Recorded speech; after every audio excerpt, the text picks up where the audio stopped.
A todos, buenas noches, buenas tardes, buenos días, depende el momento en el que escuchen este audio.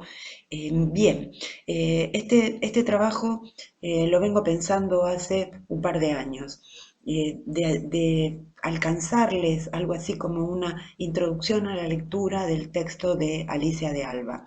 Es uno de las unidades más importantes porque nos abren un panorama sobre las problemáticas, las complejidades que tiene la pedagogía como ciencia, ¿sí? O la teoría educativa como ciencia.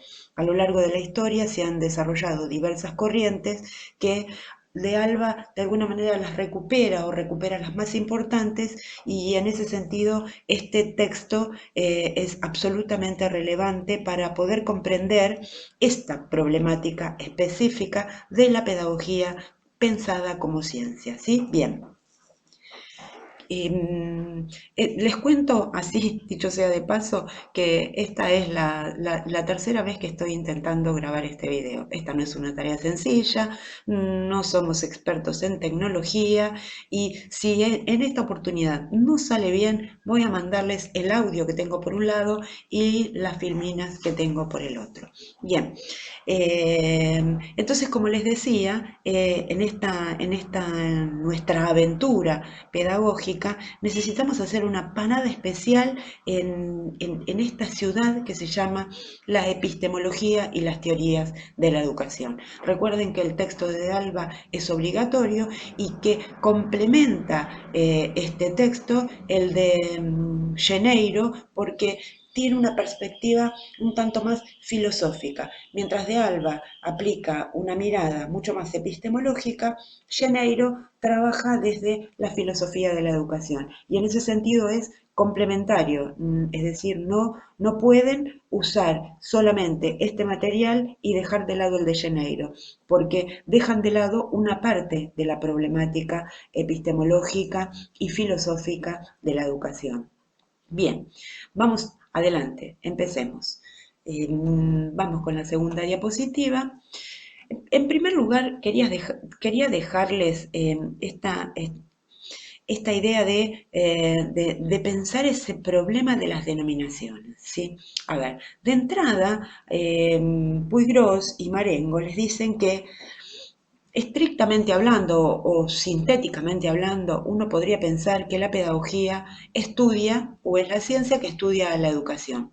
Ahora bien, esto tan sencillo no se puede pensar, es decir, uno no puede responder a la pregunta por el estudio de la pedagogía sin pensar en las complejidades epistemológicas que nos acosan. En principio, a partir de las denominaciones que ha venido teniendo a lo largo de la historia de la educación. Uno puede pensar que una de las denominaciones es pedagogía.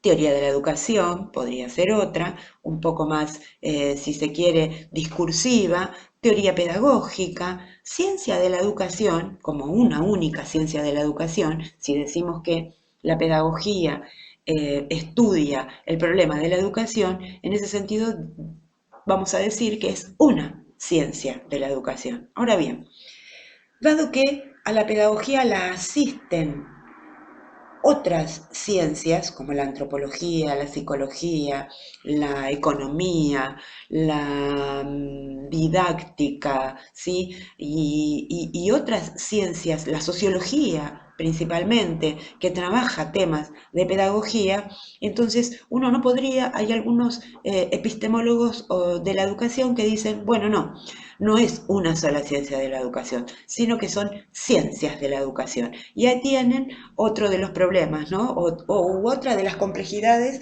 que atienden a la denominación de la pedagogía como ciencia.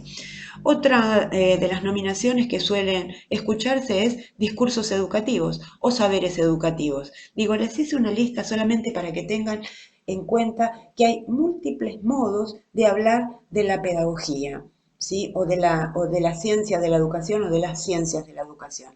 Y estos son algunas de las denominaciones o nominaciones. Hay varias más, ¿sí? Bien, pasemos a la tercer filmina.